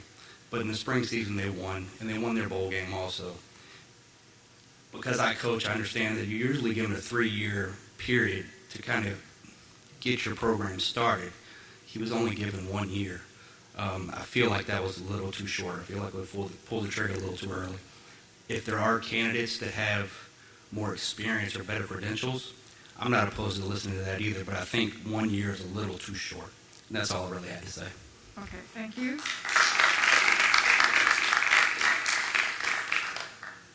Okay. We don't have any other to come up before us at this time. We'll move on to the next item on the agenda, which is item number 21, board members' requests and comments. Yes. Hi everyone, my name is Neely Harris, and I am the Smithfield High School Student Liaison Representative. So I was giving an update on what happened with Smithfield this month. Our baseball and softball teams and girls and boys soccer are both all moving into regional play. Which our girls have their senior night tonight, and boys have their senior night on Tuesday.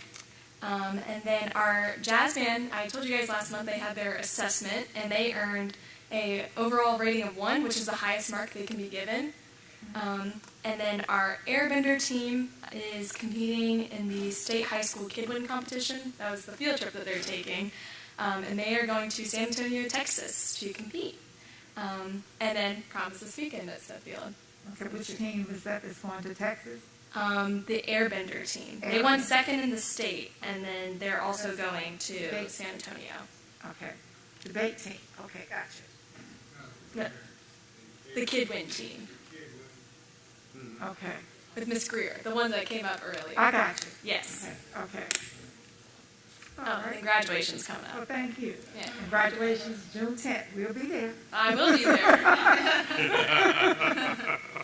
Any other comments from board members? Not this evening, Oh, I'm sorry. Don't forget. So Windsor has the expo coming on May 17th at 6 p.m. And then there will be the New Duke Family Night on May 25th. We just voted for SGA and class officers for each grade. We've had 6 track students placed at districts, and tennis was not only the Tri-Rivers district champions, but the Tri-Rivers district tournament champions. Okay. And they start regionals in a few weeks, I'm not sure. And I've heard that softball is doing really well this season, and all the other teams are doing very good as well. Okay, thank you. All right. Anyone else? I just wanted to say something quick. Thank everyone out there. I'm happy to be back, and a lot of people prayed for me when I was going through my surgery before and after, and I'm still getting mostly good calls. I did have one person send me a nasty gram saying that I should have been here, but that's something that some of the board members know about. But and it's one of those things, can't make everybody happy. So, but I appreciate all the prayers and the get well and welcome backs from everybody. So that's all I have. Thank you. We're happy to see you back in one piece. In one, yep. Mr. Carter? And Madam Chair, I just want to commend all the young people that came here tonight. Most of them have left, if not all. But that took a lot of courage to come up and ask, the board, the superintendent, to bring back the coach. From everything, all my notes, it sounds like this gentleman, Coach Bazemore, is more than just a coach, but he is really a pillar of our community. I would love to see that petition with 700 signatures. And tonight is the first time I heard about the coach being let go. My interest is sparked. Let me leave it at that. Thank you. Okay. Mr. Colley, normally the board doesn't hear about those positions. We just approve it when it comes on personnel. That's why we didn't hear about it. We didn't know about it ourselves, okay? We don't act on those things. We don't get involved. We stay in our lane, okay? Because that comes from principals and Dr. Thornton's office, okay? So we try to stay in our lane. Unless they come to us for an appeal, we stay in our lane, okay? Thank you. All right. Any other concerns from board members tonight? Mr. Vines, did you have any comments or concerns? No, just so good to see Mr. Cunningham back. I'm kind of under the weather today myself, but thank you all for your understanding. These allergies and pollen and stuff kind of got me, so I've kind of been out of it. I didn't want to be there tonight snorting and sneezing on everyone, so I remoted in.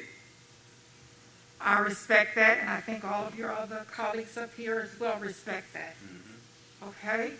And I hope you feel better soon.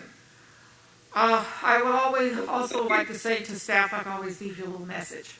This is the time of the year that we're all challenged, and especially you, the staff, because the children, well, not the children, the students are in that place where they say, hey, been here since September, I can see the end of that tunnel. and sometimes they step out of their lane as well. I just want you to continue to work with our students, make sure they're successful, and we can complete this school year, the end of this school year, June, the 14th is the last day for all students? 16th, June 16th. All of us. I can tell you mine is June 30th. I know that. You know that one. But we want all of our students to stay safe. And I'm hoping all of you will step in and help us to make sure they're successful in completing this school year safely, okay? Now, if nothing else to come before this board tonight, we will see you again on 15th for the hearing. You have a hearing. 18th. You have a hearing on the 18th, and our regular meeting will be next month on the 9th, the day before Neely's graduation.